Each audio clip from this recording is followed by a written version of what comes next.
Hello guys, and welcome back to DrumBotics channel. Yes, as you probably understood by the intro, the DrumBotics kit is out and it's available at very limited stock, so get one while you can. I've been working all week non-stop to make this kit as good as it can get. As you can remember in my last video, I mentioned back forks. I will post an update if it works, but I'm pretty sure it does just by looking at it. So here they are, and the forks indeed work. They are stopping me from getting on my back.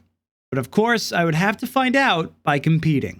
But unfortunately, my teammates' robots are broken, and there are no competitions now in Lithuania, so no fights. Then why am I making this video, you might ask? Well, a lot of you wanted me to make a breakdown of my robots, so here it is. So firstly, my robot's thin 1.5mm top plate is 3D printed out of black ABS, and then when it prints, I pause and change the color to blue to print the DrumBotics sign. The top plate holds 4 short 2mm screws just to keep it in place. We'll talk about electronics later, although there's nothing special. One interesting thing is this bot's sides. They're printed out of polypropylene. Haven't heard of it? I'm really surprised no one's using it. Polypropylene is very good at absorbing impacts. It's basically TPU, but lighter. And because I must squeeze all this into a 150 gram weight limit, I had to use it. Sides are mounted with these M2 black screws. I have also made a blue version of the sides to have options. Now the frame. I tested out a lot of materials like ABS nylon, and they were great, but had their weaknesses. ABS prints beautifully, but it's just too brittle. Cracks after a bigger hit. On the other hand, nylon is very durable and doesn't crack, but it's a pain to print. So what plastic did I choose? Of course, it's carbon fiber nylon. Not as impact resistant as basic nylon, but it gets the job done. Done some durability testing and it survived. Also, it's very rigid and screws screw in perfectly, so you don't have to worry for over-screwing something. Carbon fiber nylon is a light plastic and the whole frame weighs only 25 grams. Okay, now the most important thing, the weapon. It is printed out of nylon, as in my last video. It proved to be better and more durable option than polypropylene. So let me show you how it's attached. Need to remove the PP side first. Here are 4 2mm screws that hold the weapon motor. And on the other side, there's a strong M4 steel shaft. To remove my drum, I press it out with a little bit of force. Of course, nylon is a little rigid, that's why. Here is the 4mm bearing, and here's the 1404 200-watt brushless motor. Both are press fitted. Here are the forks. They are laser cut out of aluminum. Nothing special, but have a feature when the robot is maybe not straight on the ground or it's a little bit in the air, the forks adjust to the height. So they move and are not staying in one place. And finally, the logo. Yes, if you don't know, obviously the wheels are the logo.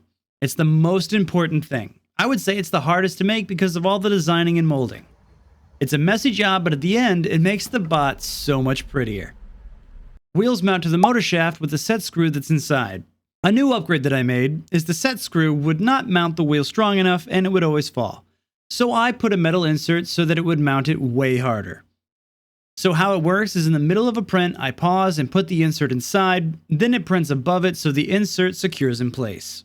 The bot is driven by 600 RPM brushed motors. They're custom made and 3 amps of power compared to 0.5 amps you would get on AliExpress. And they are made from not brass, but steel for more durability, as we know these gearboxes tend to break. Now the electronics. Nothing impressive, to be honest. Here you can see a Malinky Nano. It's basically 2 brushed ESCs and a receiver integrated into one PCB. It's a high voltage version because the basic Malinky drives would burn, because they can't handle 3 amp motors. Everything is soldered with 24 AWG silicone wires. Here's the side switch that meets every safety regulation, and of course, the battery. I have shortened my wires for weight and more space. This battery originally looks like this. The DrumBotics kit comes with no battery, so you would need to get a 2-cell 200 mAh battery that weighs not more than 14 grams, or else you will be overweight. The brushless ESC is kind of an overkill at 35 amps considering the motor takes only 12. I just could not find any smaller ESCs.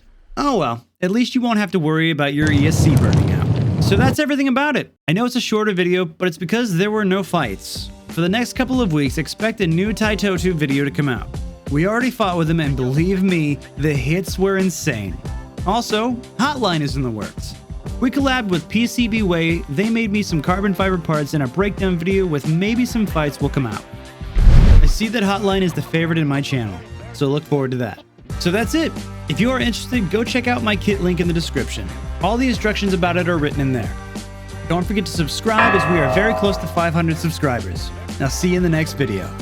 Bye bye.